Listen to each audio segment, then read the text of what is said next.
In 2018, a gunman walked into Marjorie Stoneman Douglas High School in Parkland, Florida, and changed my life forever.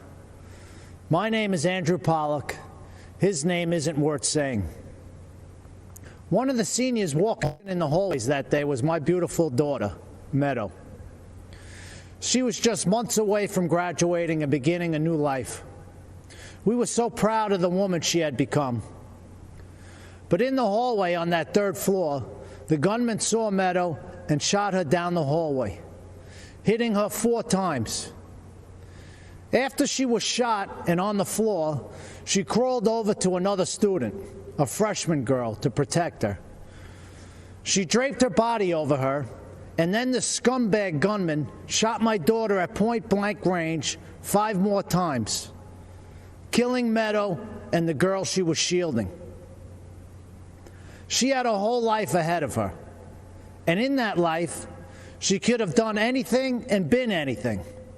So many moments that I waited so long for were taken from me. I didn't get to drop her off at college. I didn't get to walk her down the aisle. But every moment was taken from her, and for what? I never wanted this to become a political spectacle, but it did. I never wanted to meet the president like this, but I did.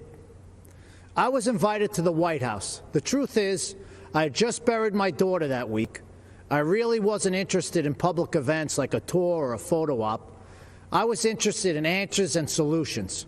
So if the president wanted to meet me personally, I said I'd go. They said, of course, that was his plan. At the White House, my family and I sat with the president in the Oval Office and told him about Meadow. I told him what we knew. I told him that his administration needed to take a closer look at what went wrong and why. And I got to see who President Trump really is. He's a good man and a great listener, and he cuts through the BS.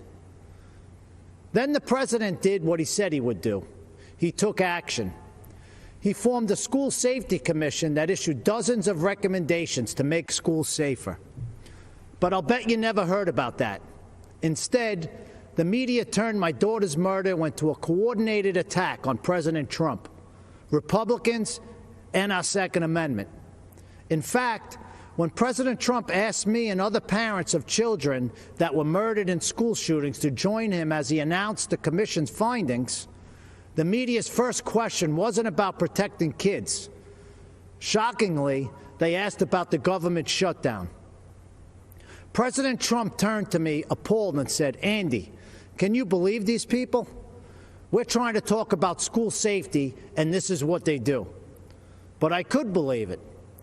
After my daughter's murder, the media didn't seem interested in the facts, so I found them myself. I learned that gun control laws didn't fail my daughter. People did. The gunman had threatened to kill his classmates before. He had threatened to rape them.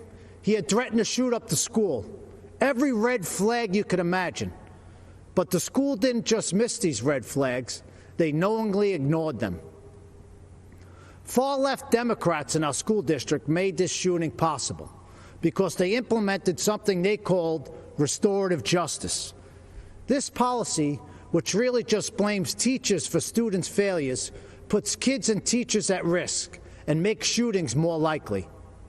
But it was billed as a pioneering approach to discipline and safety. I was just fine with the old approach to discipline and safety. It was called discipline and safety. But the Obama-Biden administration took Parkland's bad policies and forced them into schools across America. When President Trump rescinded Obama's guidance on restorative justice policies, he put an end to that. And that meant the world to me. It's hard to tell how much Mr. Biden understands about what happened at Parkland.